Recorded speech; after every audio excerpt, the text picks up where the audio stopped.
ಭಾರತ ಮತ್ತು ಪಾಕಿಸ್ತಾನ ಯುದ್ಧದಲ್ಲಿ ಭಾರತಕ್ಕೆ ಜಯವಾಗಲಿ ಎಂದು ಶ್ರೀ ಲಕ್ಷ್ಮೀ ಪ್ರತ್ಯಂಗಿರಾ ದೇವಿ ದೇವಸ್ಥಾನದಲ್ಲಿ ನವಚಂಡಿಕಾ ಹೋಮ ಪೂಜಾ ಕಾರ್ಯಕ್ರಮವನ್ನು ಖ್ಯಾತ ಜ್ಯೋತಿಷಿ ಡಾಕ್ಟರ್ ಶ್ರೀ ಗೋಪಾಲಕೃಷ್ಣ ಶರ್ಮಾ ಗುರೂಜಿ ನೇತೃತ್ವದಲ್ಲಿ ನಡೆಯಿತು. ಶಿರಾ ತಾಲೂಕು ಯಲಿಯೂರು ಗ್ರಾಮದಲ್ಲಿರುವ ಶ್ರೀ ಲಕ್ಷ್ಮೀ ಪ್ರತ್ಯಂಗಿರಾ ದೇವಿ ದೇವಸ್ಥಾನದ ತಪೋವನದಲ್ಲಿ ಲೋಕ ಕಲ್ಯಾಣಾರ್ಥವಾಗಿ ಹಾಗೂ ನರೇಂದ್ರ ಮೋದಿಯವರು ಕೈಗೊಂಡಿರುವ ಯುದ್ಧದಲ್ಲಿ ಭಾರತಕ್ಕೆ ಜಯವಾಗಲಿ ಎಂದು ಖ್ಯಾತ ಜ್ಯೋತಿಷಿಗಳಾದ ಡಾಕ್ಟರ್ ಶ್ರೀ ಗೋಪಾಲಕೃಷ್ಣ ಶರ್ಮಾ ಗುರೂಜಿ ನೇತೃತ್ವದಲ್ಲಿ ಹಾಗೂ ಶ್ರೀ ಕ್ಷೇತ್ರದ ಧರ್ಮದರ್ಶಿಗಳಾದ ವೇದ ಬ್ರಹ್ಮ ಶ್ರೀ ಬಸವರಾಜ ಶಾಸ್ತ್ರಿಗಳ ಸಹಯೋಗದಲ್ಲಿ ನವಚಂಡಿಕಾ ಹೋಮ ನೆರವೇರಿತು. ನಂತರ ಮಾತನಾಡಿದ ಜ್ಯೋತಿಷಿಗಳಾದ ಡಾಕ್ಟರ್ ಶ್ರೀ ಗೋಪಾಲಕೃಷ್ಣ ಶರ್ಮಾ ಗುರೂಜಿ ಅವರು, ದೇಶದ ಪ್ರಧಾನಮಂತ್ರಿ ನರೇಂದ್ರ ಮೋದಿಯವರು ದಿಟ್ಟತನದಿಂದ ಆಪರೇಷನ್ ಸಿಂಧೂರ್ ಹೆಸರಿನಲ್ಲಿ ಉಗ್ರರನ್ನ ಮಟ್ಟ ಹಾಕಲು ಯುದ್ಧವನ್ನ ಕೈಗೊಂಡಿದ್ದು, ಈ ಯುದ್ಧದಲ್ಲಿ ಭಾರತೀಯ ಸೈನಿಕರಿಗೆ ಯಾವುದೇ ತೊಂದರೆಯಾಗದಂತೆ ಭಾರತಕ್ಕೆ ಜಯವಾಗಬೇಕು.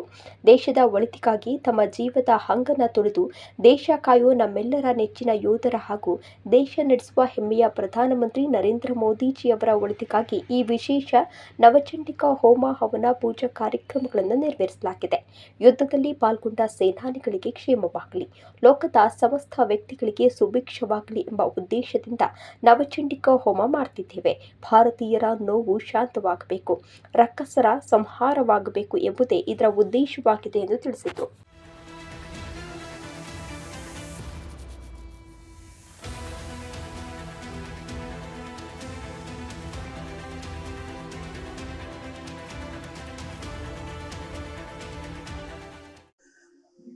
ಆತ್ಮೀಯರೇ, ನಾವು ಇವತ್ತಿನ ದಿವಸ ತುಮಕೂರು ಜಿಲ್ಲೆಯ ಸಿರಾ ತಾಲೂಕಿನ ಯಲಿಯೂರು ಗ್ರಾಮದಲ್ಲಿರ್ತಕ್ಕಂತಹ ತೋಟದ ತಪೋವನಕ್ಕೆ ಬಂದಿದ್ದೇವೆ.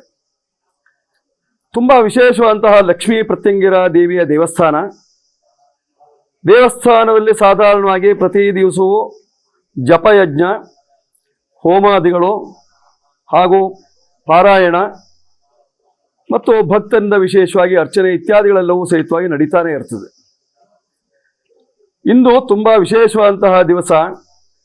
ಇವತ್ತಿನ ದಿವಸ ಲೋಕ ಕಲ್ಯಾಣಾರ್ಥವಾಗಿ ಹಾಗೂ ಮೋದಿಜಿಯವರು ಕೈಗೊಂಡಂತಹ ಯುದ್ಧ ಯಜ್ಞದ ಪೂರ್ಣತೆಗಾಗಿ, ಅರ್ಥಾತ್ ಅವರು ಕೈಗೊಂಡಿರುವಂತಹ ಯಜ್ಞ ಅರ್ಧಕ್ಕೆ ನಿಲ್ಲಬಾರದು, ಸಂಪೂರ್ಣವಾಗಿ ಅದು ನೆರವೇರಬೇಕು ಅನ್ನುವಂತಹ ಒಂದು ಸಂಕಲ್ಪವನ್ನಿಟ್ಟು ಲೋಕ ಕಲ್ಯಾಣಾರ್ಥವಾಗಿಯೂ ಹಾಗೂ ಗಡಿಯಲ್ಲಿರ್ತಕ್ಕಂತಹ ಸೇನಾನಿಗಳಿಗೆಲ್ಲರಿಗೂ ಸಹಿತವಾಗಿ, ಯುದ್ಧದಲ್ಲಿ ಪಾಲ್ಗೊಂಡಿರ್ತಕ್ಕಂತಹ ಸೇನಾನಿಗಳಿಗೆಲ್ಲರಿಗೂ ಸಹಿತವಾಗಿ ಕ್ಷೇಮವಾಗಬೇಕು ಅನ್ನುವಂತಹ ಒಂದು ಸಂಕಲ್ಪವನ್ನಿಟ್ಟುಕೊಂಡು ನಾವು ಇವತ್ತಿನ ದಿವಸ ನವಚಂಡಿಕಾ ಹವನವನ್ನು ಮಾಡ್ತಾ ಇದ್ದೇವೆ ಲಕ್ಷ್ಮೀ ಪ್ರತ್ಯಂಗಿರಾ ದೇವಿ ದೇವಸ್ಥಾನದಲ್ಲಿ.